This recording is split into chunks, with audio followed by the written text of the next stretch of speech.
Dear students, as part of this paper, in this module, we will be focusing on different types of growth rates. When we want to project population, there are various methods. So, let us discuss in this module. The major learning objectives of this module are to know about the population growth and the related factors, the arithmetic growth rate, geometric growth rate, exponential growth rate and logistic growth rate. These are the various methods through which we can estimate the population. Population projections are estimates of the population in the future. They are typically based on an estimated population consistent with the most recent decennial census and are produced using the cohort component method. Projections illustrate possible courses of population change based on assumptions about future births, deaths, net international migration and domestic migration. In some cases, several series of projections are produced based on alternative assumptions for future in the areas of fertility, life expectancy, net international migration and for state level projections, state to state or domestic migration. While projections and estimates may appear similar, there are some distinct differences between the two measures. Estimates are for the past and present, while projections are based on assumptions about future demographic trends. Estimates generally use existing data collected from various sources, while projections make assumptions about what demographic trends will be in the future. Data users may find both an estimate and a projection available for the same data, for instance July 2011, which may not agree. In such cases, estimates are the preferred data unless the user's objective is to compare the number with others in the projected series. In the cohort component method, the components of population change, namely fertility, mortality and net migration, are projected separately for each birth cohort, that is persons born in a given year. The base population is advanced each year by using projected survival rates and net international migration. Each year, a new birth cohort is added to the population by applying the projected fertility rates to the female population. Population data is available by various characteristics and they can be grouped around the topics which are presented below. Let us focus on aging and population structure. Based on the data available, the aging trends can be followed throughout the past decades. Information on age groups and their share in the total population are available by country and also at aggregate level. Indicators such as the age dependence ratio are calculated on the basis of the population structure. The other aspect is about population characteristics. Population figures by education attainment, marital status, citizenship and country of birth are available. The characteristics of the population can be followed also by citizenship and country of birth. Data availability is subject to the completeness of reporting by the countries under focus. Next aspect is about population density. The surface area is used to calculate population density in each region under focus. Next is about population growth. It refers to the manner in which the number of individuals in a population increases or decreases with time. This growth is controlled by the rate at which new individuals are added to the population, the birth rate and the rate at which the individuals leave the population, that is the death rate. The number of children a parent gives birth to is usually referred for calculating the birth rate. If all individuals in a population have 2 children, the birth rate would be 2 for instance.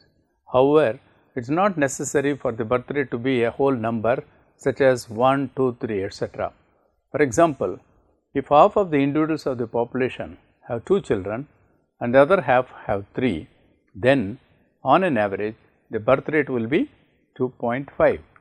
Likewise, if the population consists of equal number of males and females, and if the females give birth to 3 children each and the males 0, then the average birth rate of the population will be 1.5. One of the greatest dangers the planet Earth faces today is that of overpopulation by humans. Since the beginning of human history, our population has been growing exponentially. However, there is now little additional land that can be put into use for food production, and our wastes are rapidly polluting the environment. Unless major technological breakthroughs are made, we are close to their carrying capacity. Compounding the problem is the fact that our average birth rate is still very high, that is greater than 2.0. It is possible we will overshoot the Earth's carrying capacity and for the first time in recorded history have massive population decline brought on by disease and starvation. The decrease in birth rate needed to avert a disaster is not large, but it is one that everyone needs to work on.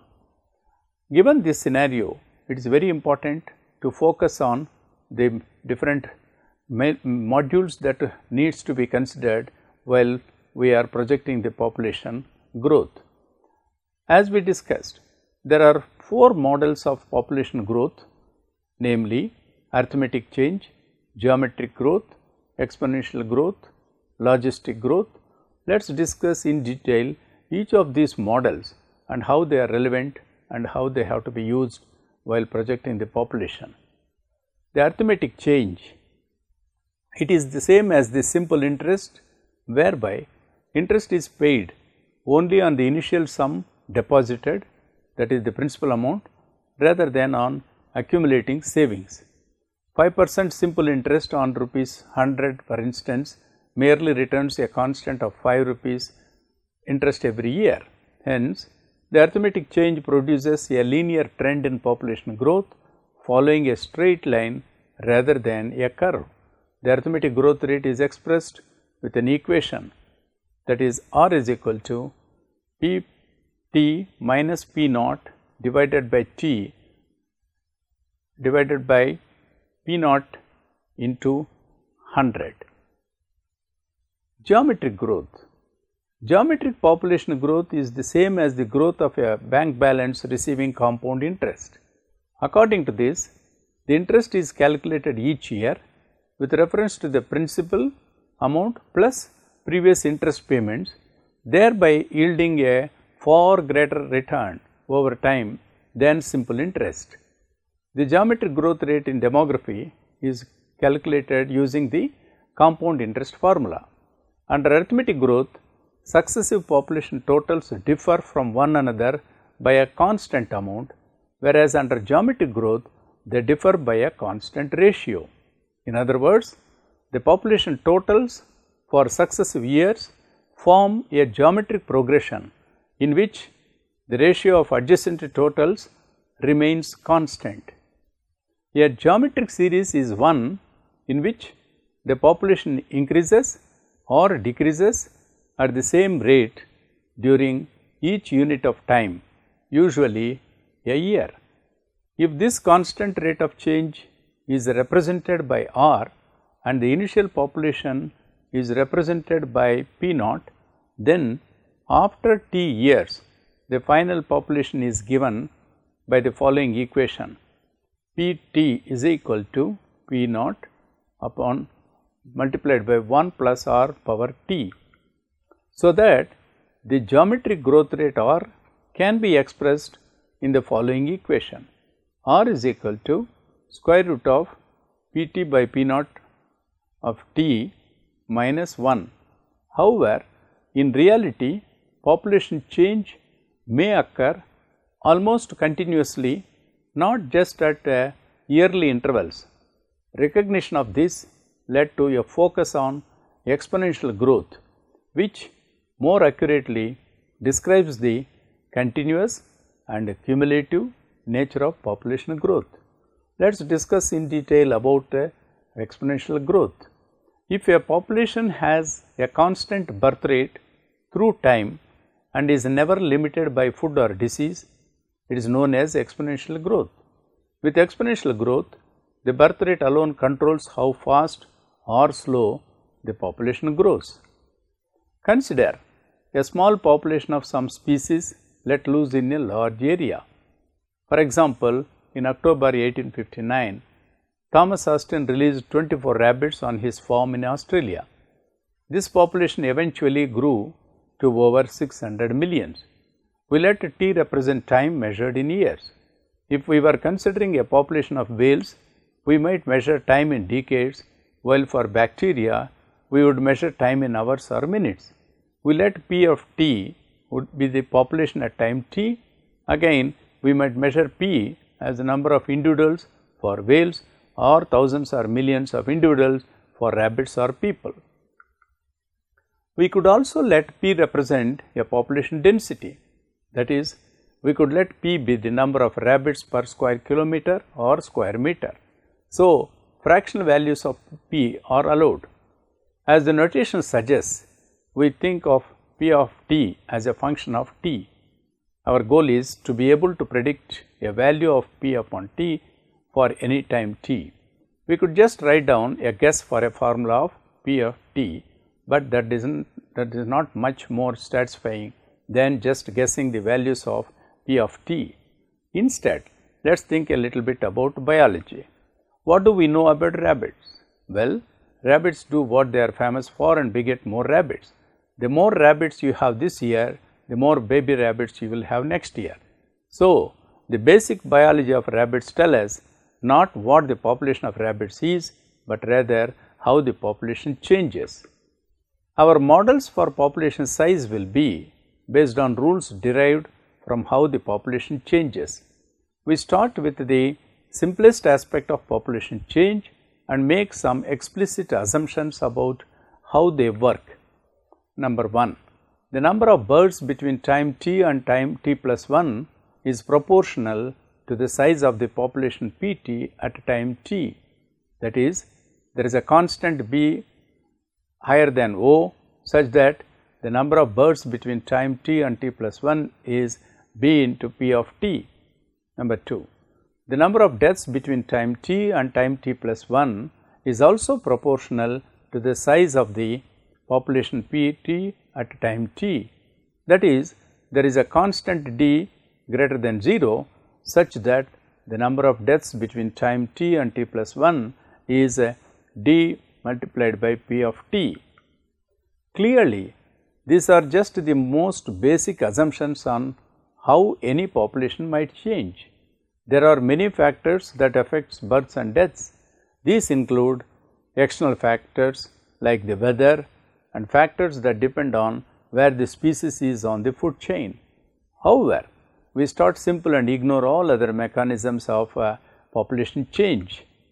Now, we must turn these assumptions into statements that we can use to compute future populations.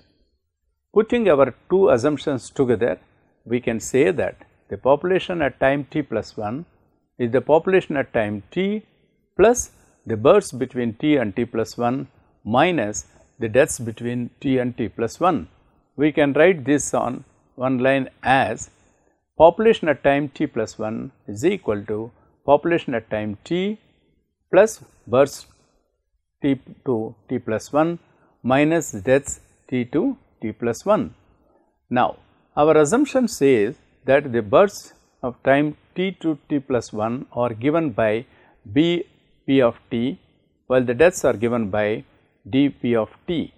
Hence, we can shorten the sentence above with a notation writing it as p of t plus 1 is equal to p of t plus constant B of Pt minus constant d P of t. This completes our translation of the assumptions into a formula. We can now use the algebra you learned long ago to simplify things even before. By factoring out P of t on the right, we get P of t plus 1 is equal to 1 plus B minus d of P of t. We can consolidate a bit more by letting k is equal to 1 plus B minus d, and calling k the growth rate constant. Our model can now be written in very efficient form like P of t plus 1 is equal to k of P of t. If there are more birds than this, that is B greater than d, then k is greater than 1 and the population at time t plus 1 is larger than the population at time t. If we know the population at time t is equal to 0, then at time t is equal to 1, we have P of 1 is equal to k of P of 0.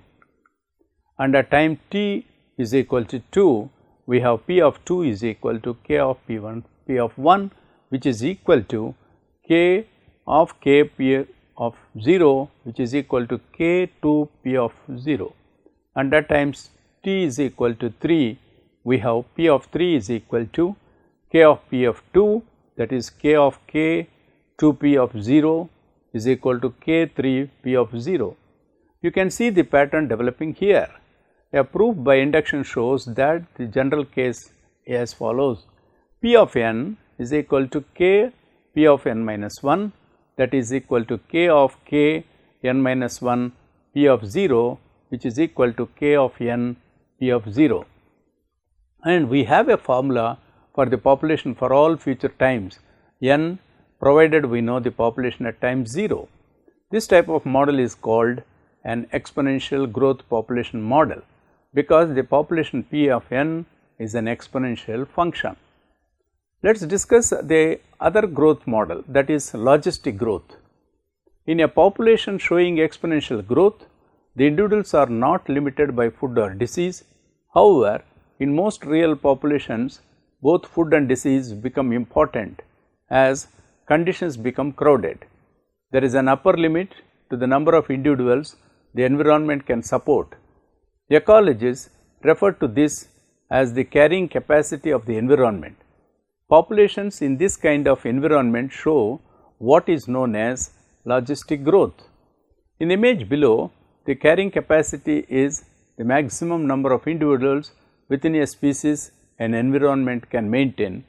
Under A exponential, that is unrestricted growth, where the population size depicted in y axis and the time in x axis clearly gives the exponential growth, where the growth rate of population accelerates. In the case of the other model, that is logistics or restricted growth, the rate of accelerates to a certain point, that is point of maximum growth, and then the rate slows down. That is it is taking a carrying capacity of environment which is below, under which the growth rate occurs. The exponential equation is a useful model of simple populations, at least for relatively short periods of time. For example, if a laboratory technician needs to know when a bacterial culture reaches a certain population density, the exponential equation can be used to provide a prediction as to exactly when that population size will be reached. Another example is in the case of agricultural pests. Herbivores are always potentially major problems for plants. When the plants subjected to such outbreaks are agricultural, which is to say crops, the loss can be very significant for both farmer and consumer. Thus, there is always pressure to prevent such outbreaks. Since WWI, the major weapon in fighting such pest outbreaks, has the chemical pesticides such as DDT. However, in recent years, we have come to realize that these pesticides are extremely dangerous over the long run, both for the environment and for the people. Consequently, there has been a movement to limit the amount of pesticides that are sprayed to combat pests. The major way this is done is to establish an economic threshold, which is the population density of the potential pest below which the damage to the crop is insignificant. That is, it is not really necessary to spray. When the pest population increases above that threshold, the farmer needs to take action and apply some sort of pesticide or other means of controlling the pest. Given the nature of this problem, it is sometimes of utmost importance to be able to predict when the pest will reach the economic threshold. Knowing the R for the pest species enables the farmer to predict when it will be necessary to apply some sort of control procedures, which is depicted as a model where in the x-axis the time of planting starts and time to apply the control, that is according to model 1, which creates the economic threshold as a base under which these different models can be presented. The exponential equation is also a useful model for developing intuitive ideas about populations. A classic example is a pond with a population of lily pads. If each lily pad reproduces itself, 2 pads take the place of where 1 pad had been each month, and it took say 3 years for the pond to become half filled with lily pads. How much longer will it take for the pond to be completely covered with lily pads? If you do not stop to think too clearly, it is tempting to say that it will take just as much time, say 3 years, for the second half of the pond to become as filled as the first. The answer of course is 1 month. Another popular example is the proverbial ancient Egyptian or sometimes Persian mathematician who asks payment from the king in the form of grains of wheat, sometimes rice, 1 grain on the first square of a chessboard, 2 grains on the second square, and so forth until the last square. The pharaoh cannot imagine that such a simple payment could amount to much and so agrees. But he did not fully appreciate the exponential growth. Since there are 64 squares on the chessboard, we can use equation 2 to determine how many grains of wheat will be required to pay on the last square, or raised to the 64th power, a lot of wheat indeed, certainly more than in the whole kingdom. These examples emphasize the frequently surprising way in which an exponential process can lead to very large numbers very rapidly. The explanation here is as follows. Constant growth in a time frame, for example, on an annual basis, population grows in the same amount, such as in the year say 2000 population was 100, in year 2001 population was 101, in year 2002 population was 102, in year 2003 population was 103, in 2004 population was 104, in the year 2005 population was 105. In any year population increases only 1 compared to the previous year, therefore population growth rate is constant and 1% per year. In the case of the exponential growth, starting population was 100 in 2000 year, population next year was 103, population in 2002 becomes 107, population in 2003 becomes 112, population in 2003 was 118, population in 2004 was as high as 125, population in 2005 it becomes furthermore to 133. The population growth is 4.46% annually, and that is called exponential growth. Let us focus on logistic growth. Logistic growth is similar to the exponential growth, but in this case there is an upper limit such as the carrying capacity. For example, human population increased considerably in the world over the past 80 years, but population growth rate decreased remarkably over the past 15 to 20 years. The carrying capacity is estimated to be 10 or 15 billion. It can be sometimes projected as 9 billion. The largest growth is similar to S curve. You will also find exponential growth opportunities in daily life. For instance, investments and wealth. Thanks to the power of compound interest, your retirement savings start out at a small treasure in the early years, but balloon in size during the final decade or two of savings. Email subscriptions and website traffic New websites receive just a trickle of traffic here and there, but as the weeks and months roll on, those trickles can build into a rising river of visitors and subscribers. Similarly, entrepreneurship and business growth, the assets that you build for your business stack on top of one another and revenue compounds throughout the life of a successful business. Similarly, social media followers, when you only have 100 followers, getting another 100 followers may take 6 months. Once you have 1000 followers, however, getting the next 100 may only take 1 month. Once you have 1 lakh followers, getting another 100 probably takes 1 day. Your growth rate snowballs. Let us discuss about various challenges of each growth curve. Neither type of growth is good or bad. These growth patterns are simply the way certain things work. However, it is important to understand the growth pattern of your task so that you can set your expectations appropriately. Do not expect exponential returns when you are playing a logarithmic game. Similarly, do not expect quick wins when you are building something that has an exponential curve. When dealing with large logarithmic growth, the challenge is to avoid feeling discouraged as your improvements decrease. Improvement will come easily in the beginning and you will become accustomed to enjoying small wins each day. Soon, however, those small wins will become smaller. Logarithmic growth requires you to have the mental toughness to play a game that will, by definition, become more challenging to win as time goes on. You will feel like you have plateaued. You will question yourself and your abilities.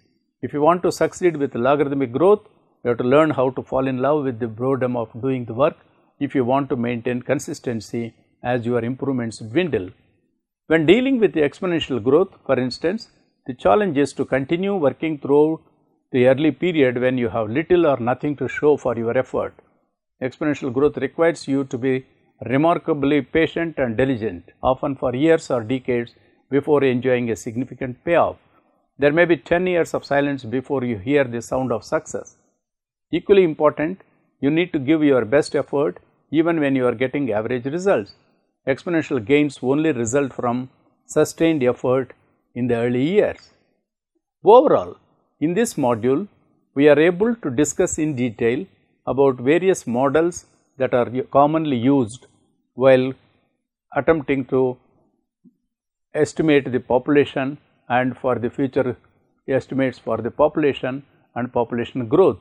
So, my dear students, this will enable us in what context, with what assumptions we have to estimate the population for future growth, so that we will have a reasonable level of understanding about what is going to be the future scenario when we are seeing the population of a particular region in a particular time periods. Thank you.